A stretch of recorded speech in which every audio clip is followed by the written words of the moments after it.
Assalamualaikum warahmatullahi wabarakatuh. Alhamdulillahirabbil alamin. Wassalatu wassalam ala asyrafil anbiya'i wal mursalin sayyidina wa habibina wa syafi'ina wa maulana Muhammadin wa ala alihi wa sahbihi ajmain wa la haula wa la quwwata illa billahil aliyyil azim. Qala rabbi shrah li sadri wa yassir li amri wahlul 'uqdatam min lisani yafqahu qawli. Alhamdulillahirabbil alamin. Di sini saya akan menjelaskan tentang mad lazim. Apa itu mad lazim?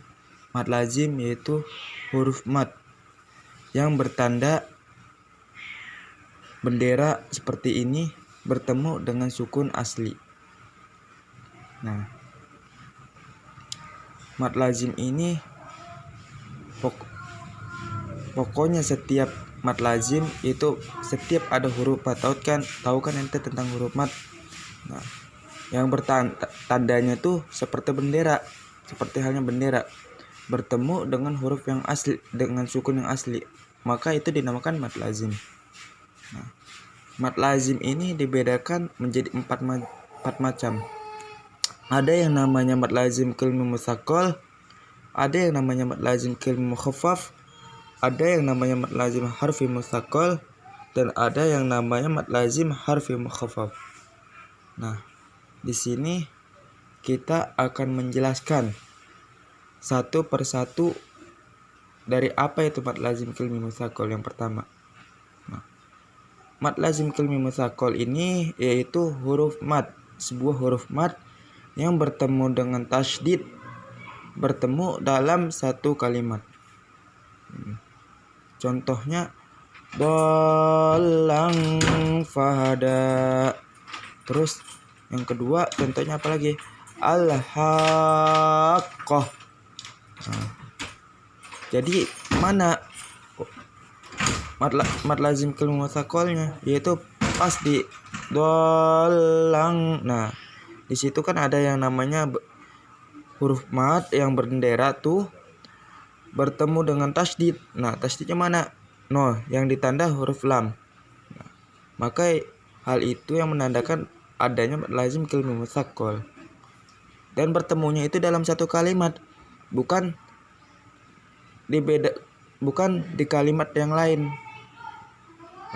Paham? Terus ada lagi yang namanya mad lazim kalmi mukhaffaf. Apa sih itu mad lazim kalmi mukhaffaf? Nah, mad lazim kalmi mukhaffaf yaitu sebuah huruf mad yang bertemu dengan sukun yang tetap pada satu kalimat. Contohnya apa? Al-an.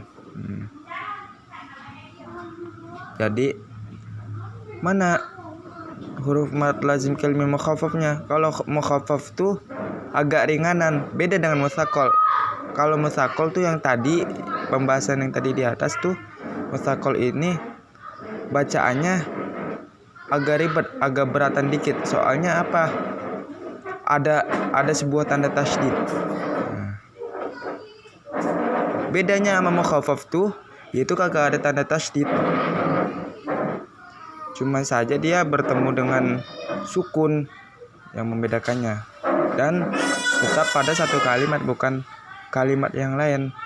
Di sini ditanda al-an. Mana mad lazim kalmi mukhaffafnya? Yaitu itu tuh di alif yang bertandakan mad yang bergaris seperti bendera bertemu sukun. Nih, pas di al berarti itu tandanya mad lazim kalmi mukhaffafnya.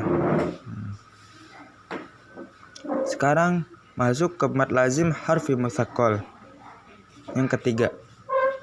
Nah, apa sih itu mad lazim harfi mutsaqal?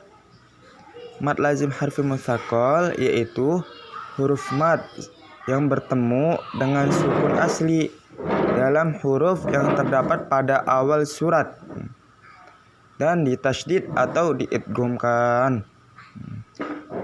contohnya misaluhu alif lam mim.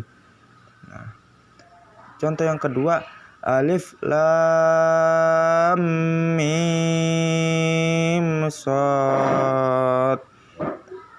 Nah, misalnya seperti tadi. Mana mad lazim harfi mutsaqal? Nah, ini mad lazim harfi yang bacaannya agak berat, agak susah juga. Kenapa? Soalnya ada tanda tasdidnya juga. Mana mad lazimnya? Ini nih, alif lam mim. Kenapa disebut mad lazim harfi mutsaqal?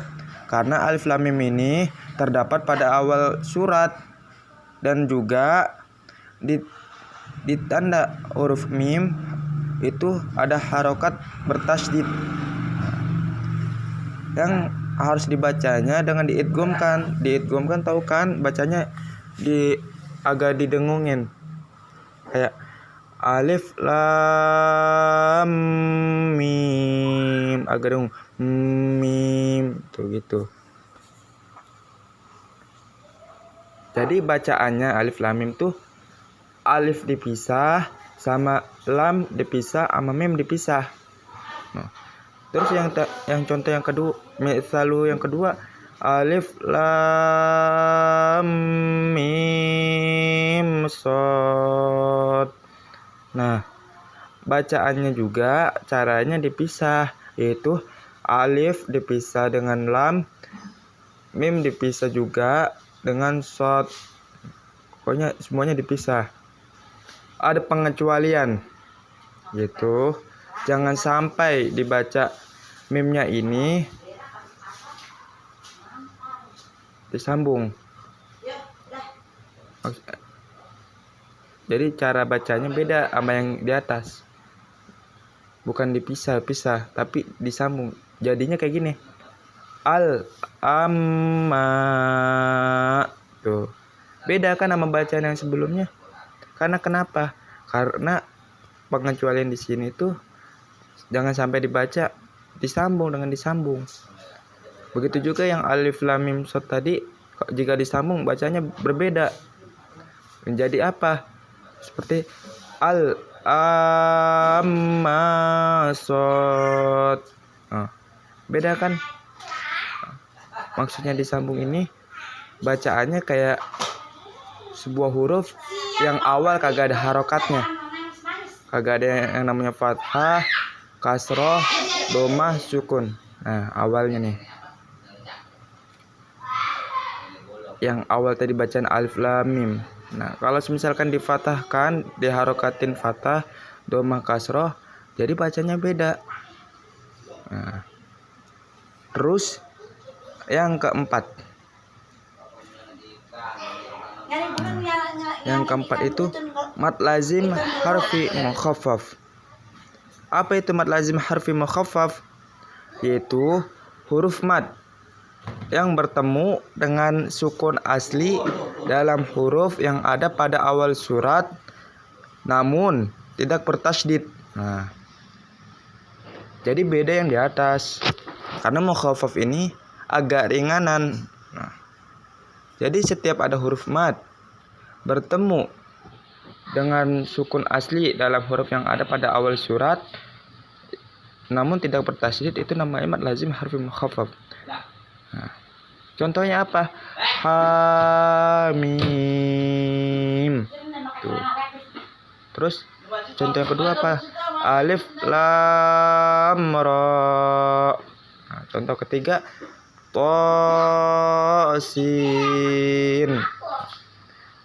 Jadi bacaannya pun ha sama mim ini bisa, tapi ha-nya dipanjangin, mimnya juga dipanjangin. Karena setiap huruf mad itu pasti bacanya panjang. Apalagi yang tadi nih kita lihat huruf bendera-bendera di atas nih, itu bacaannya kalau gak 5 harakat atau sampai 6 harakat, bukan di bawah 5 harakat seperti 4 harakat atau 3 harakat. Nah, begitu juga. Nah, kenapa hamim di sini atau alif lam ra di sini atau tosin di sini? Kenapa disebut mad lazim harfi mukhaffaf? Nah, tadi udah dijelasin pengertiannya, yaitu karena dia sebuah huruf mad yang dimana bertemu dengan sukun asli. Nah, bertemu dengan sukun asli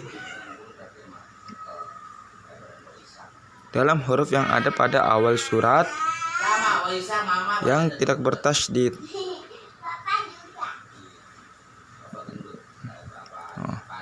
Hamim, alif lam ra. Nah, pengecualian begitu juga lafaz-lafaz seperti ini jangan sampai kita baca fathah yang berharokat fathah, karena kalau misalkan kita bacanya seperti itu, maka cara bacanya pun akan berubah. Yang tadinya kita baca hamim bisa menjadi, kalau misalkan diharokatin fathah, kita bacanya harokat fathah menjadi hama. Tuh kan beda kan dengan bacaan yang sebelumnya. Begitu juga tosin. Nah, awalnya tosin, kalau diubah menjadi fathah bacanya beda, jadi tosa. Tuh. Yang ketiga yaitu alif lam ra, misalkan diubah menjadi fathah jadi beda, al ara, ya kan, beda jadi dengan dengan bacaan sebelumnya. Jadi jangan sampai kita dibaca dengan harokat fathah. Sampai segini paham? Alhamdulillah. Kurang lebihnya terima kasih. Wabillahi taufik. Assalamualaikum warahmatullahi wabarakatuh.